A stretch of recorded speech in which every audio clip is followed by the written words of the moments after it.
Laziness is a virtue. Doing less is the new doing more. Being lazy is just being energy efficient. Slowing down is speeding up. The lazier you are, the smarter you work. Doing less is being wise.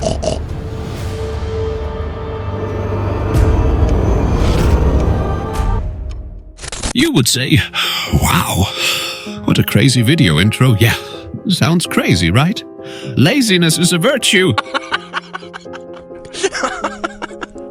But hold on, because some of history's most brilliant minds, Einstein, Darwin, and today's tech pioneers, actually used laziness to achieve greatness. In the next few minutes, we'll challenge everything you thought you knew about productivity. You'll discover why those lazy moments might be the key to unlocking your full potential. I will share some surprising insights and research that reveal how embracing your inner couch potato might be the key to unlocking your full potential. By the end of this video, you'll not only have a fresh outlook, but also some really cool practical tips. Radio wisdom.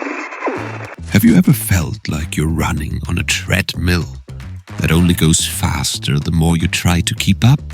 You try and try, but it goes faster and faster. Welcome to Sarah's world, where coffee is her closest friend and deadlines are the devil in disguise. Picture her juggling meetings like a circus performer while wearing exhaustion like a badge of honor. Seriously, if wearing dark circles under your eyes were an Olympic sport, she'd win gold. Sarah thought that if she just hustled a little harder, she'd unlock the secret to success hidden deep in a treasure chest marked endless to-do lists.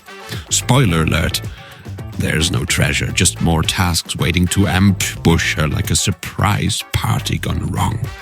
But here's the kicker. While Sarah was busy chasing productivity like a dog chasing its tail, her creativity was packing its bags for a long vacation. It had decided to take a leisurely trip to Hawaii without her, leaving Sarah staring blankly at her computer screen like a deer caught in the headlights. What if, instead of sprinting like a caffeinated hamster on a wheel, she embraced the art of doing absolutely nothing? What? Studies reveal that our brains are actually hard at work during downtime, processing thoughts and making connections like a social butterfly at a cocktail party. So maybe instead of grinding away, Sarah should consider embracing her inner sloth. But maybe she should just relax, enjoy the moment, listen to the nature, just feel the sun and hear the birds and know the earth under her feet is strong and alive. This is all she needs. Let the world spin without her. Let the water flow, not fighting it. Maybe that's the secret, you see. Maybe rest is the key. Maybe the mind needs to wander. Maybe creativity comes when you let go. That's the way of the world. That's how things are. You can't force it. You can't make yourself be creative. Sometimes you have to let things be. Have a drink. Sit in the sun. Let your mind wander. The ideas will come. They always do. The Greeks, they knew. They talked about the ataraxia, calmness. They also talked about the apatheia, no attachment. You let things happen, you don't force them. That's when the good stuff comes, when you're not fighting. The great thinkers, they knew. Einstein and Darwin took time to think, to be still, like the sea, calm before the storm. We are always going. Busy, busy, busy, running. I'm guilty if we stop. The world tells us we must be productive. Success is all. You think you're tireless, a machine, a modern Sisyphus, grinding away, pushing that rock uphill to watch it roll back down. You wear your work ethic like a medal, strutting around, all puffed up on caffeine. But then one day you realize the machine's starting to sputter. Coffee's not kicking in anymore and you're about ready to snap at the next blinking cursor. Your brain is not a machine meant to run on overdrive all the time. Remember this. The best ideas don't come from grinding yourself down. They come when you relax, when you chill out. The body needs rest, like a field left fallow.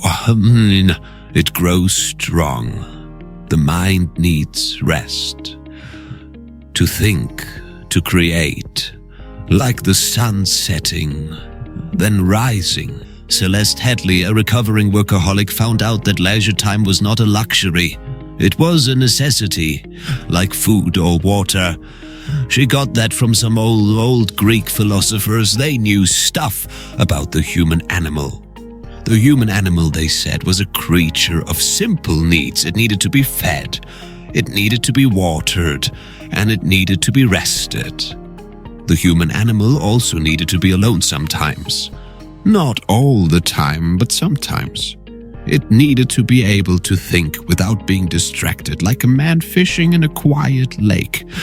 You can't fish in a lake if it's full of boats. You can't fish if people are yelling at you. You can't fish if the water is dirty. You need solitude, even if it's just for a little while.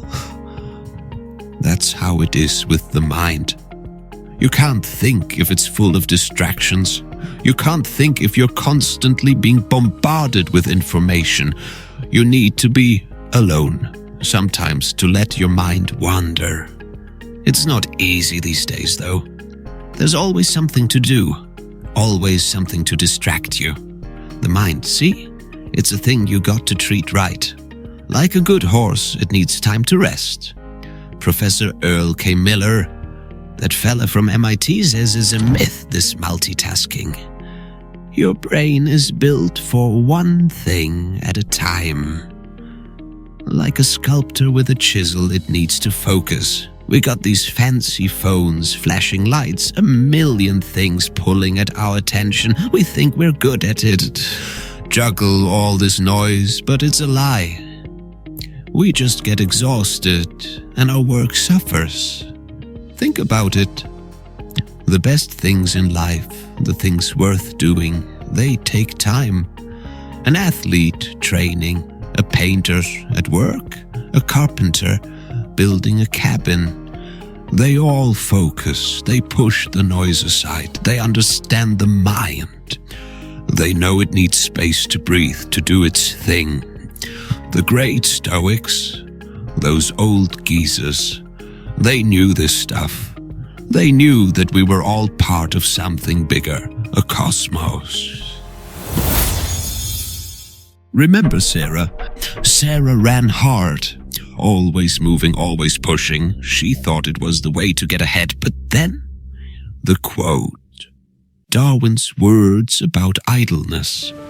Idleness is the parent of the mind, he said. Sarah thought about it. She'd always thought idleness was the enemy, a waste of precious time, but maybe it wasn't. Perhaps it was the key to everything. Sarah began to schedule lazy time into her day. Yes, you heard me right. Scheduled laziness. It didn't feel right at first. But then her mind started to work. It was quiet, but powerful. She could see things she'd never seen before. Problems weren't so hard anymore. Maybe laziness wasn't so bad after all. Maybe it was the key to a better life. Those moments of stillness, once thought to be a waste, revealed themselves as a crucial element of her creative process. The quiet moments became fertile ground for her imagination, allowing insights and ideas to bloom like wildflowers after a rain. As she reflected on her journey, Sarah realized that sometimes taking a step back could be the key to moving forward. This is called the power of strategic laziness. True wisdom lies in recognizing that productivity is not merely about doing more. It's about aligning our efforts with the natural rhythms of our minds and bodies. Just as the sun rises and sets with a predictable grace, Our brains have their own cycles of focus and rest. By learning to work with these rhythms rather than against them, we can enhance our efficiency and foster creativity and clarity. I highly recommend checking out Celeste Headlee's insightful book, Do Nothing. In it, she challenges the conventional notions of hustle culture and promotes the idea that intentional pauses can lead to greater achievements. Her refreshing and thought-provoking perspective encourages readers to explore the balance between action and rest. Please subscribe to our Radio Wisdom channel and leave your comments to share your thoughts about this topic. Thanks for watching. See you in the next one. Radio Wisdom.